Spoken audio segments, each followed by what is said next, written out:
Coming to Vel was an experience that I'll never forget, and it changed the trajectory of my business.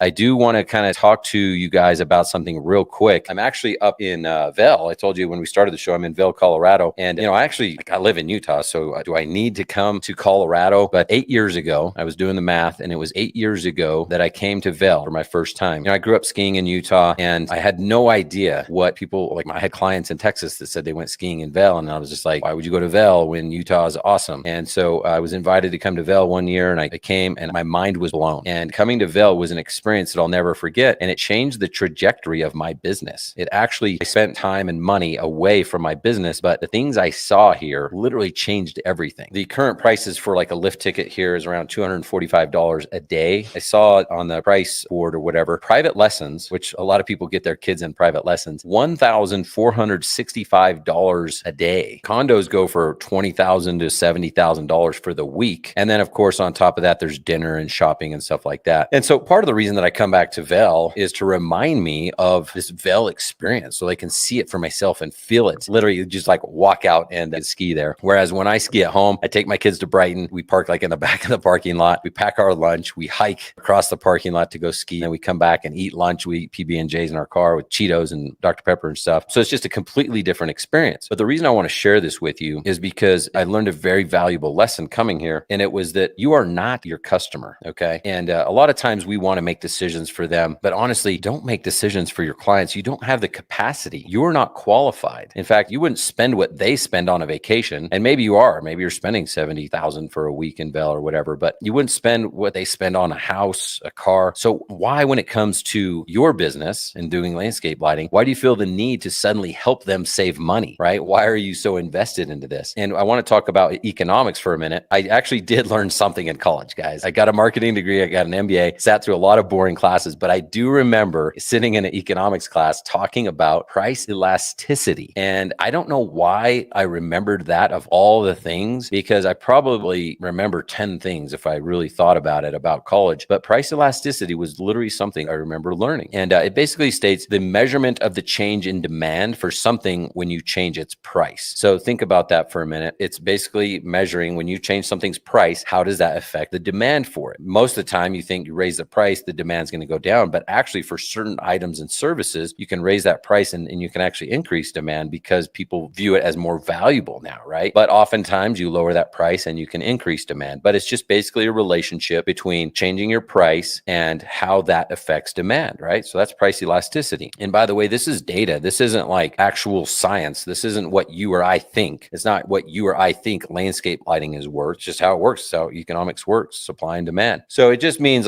if I raise my price by $25 a light, how will that affect demand? So some of you might be like, well, that would make the demand go down because, you raise it. But what happens if I lower my price? Maybe I lower it $25. And you might be going, yeah, but Ryan, I've heard you talk about raising your price. I can't raise my price. Not in my market. I'm already the most expensive in my area, and I'm already losing deals at $225 a light. How am I going to raise my price if I'm having a hard time at $225? Well, guess what? This is earth shattering. Losing a deal at $225 a light versus $400 a light has the exact same result. You still lost the deal. So if you're losing deals at $225 a light, what's the difference if you lost a deal at $400 a light? You're still going to lose that deal.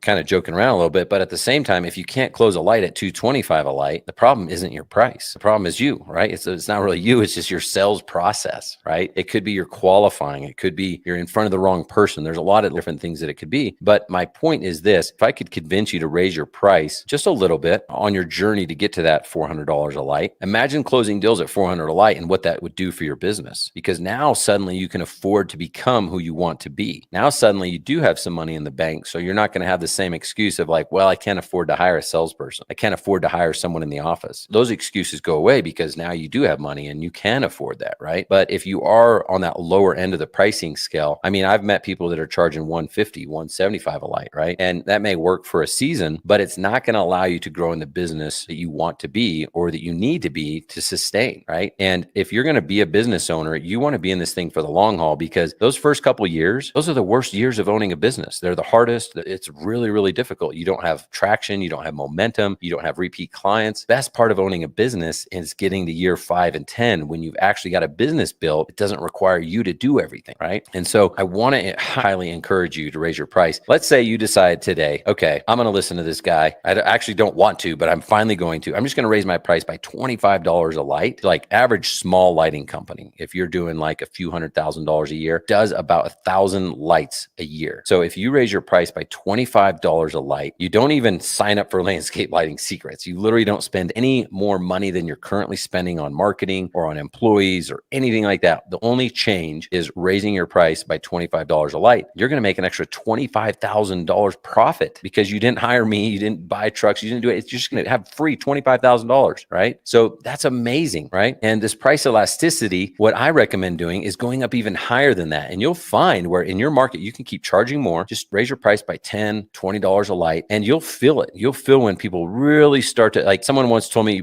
charge so much, you almost laugh when you present the price, right? And that's kind of how it's going to feel. You're going to be like, I can't believe I'm submitting a proposal right now for $425 a light. This is nuts. Then you know that you're right where you need to be. And if you're losing a ton of deals at that point, you need to lower it back down to $415 or whatever. That's price elasticity. It's gauging the market, seeing where you can do. Last week's episode with Josh Latimer, he talked about it too, where there's times where you can charge even higher than that. And then there may be times like if we're entering an economy where that demand really is affected, you may have to go lower, right? It doesn't have to be the same every single quote, every single week, every single month, every single year. So I want to encourage you guys to really look at your pricing. It starts with more than just pricing. It starts with your branding, guys. If you have solid branding, if you have solid marketing, and you're getting in front of the right person, that's when you can start to demand these high premiums, right? If you're getting low quality leads, it's probably not going to happen. Okay. I'm really good at sales, but if I'm in front of the wrong person, I probably not going to be able to close that person, right? So just remember, it starts with branding. It starts with your marketing. You never get a second chance to make a first impression. Okay. So make sure that all these things are in line. Then it's your pre-qualifying. Okay. A lot of people, again, are just going out. They're like, well, a little bit desperate. Like, well, I don't know. I got the time. I might as well go meet with them. But if you're not pre-qualifying, your chances are you're in front of the wrong people. And pre-qualifying isn't just to eliminate the people that don't qualify. It's also to set up your sales process. There's certain things you can find out in the pre-qualification process that will help you to be loaded with information and ammunition so that when you go to that sales appointment, you can actually close the deal by using the information that you gather. And then it's in that sales process and making sure that you've got your dialed in sales presentation. And if one thing is broken in this process, there's several, 3 or 4 different elements here, then you lose. And that's how it works. And people are like, well, I can't charge $225 a light. It has nothing to do with price. It has to do with the branding, it has to do with the pre-qualifying, and it has to do with the sales process. However, if they do work together, then they end up syncing up. And not only do you win, but you dominate. And that's what we're going for. So charge a premium so that you can over deliver for your clients, which also builds so much value in your business, guys. When you're charging whatever you want, you can afford to really give that red carpet, white glove experience. And that means you get more repeat business. And that means you get more referrals. And it seems counterintuitive because you're like, wait a minute, how am I supposed to get these people? But I promise you, if you guys will work on these things, you can do it. And you don't have to decide today to just double your price. Just start small, start charging $10 a light more in increments. And I promise you, you're going to see some success with it.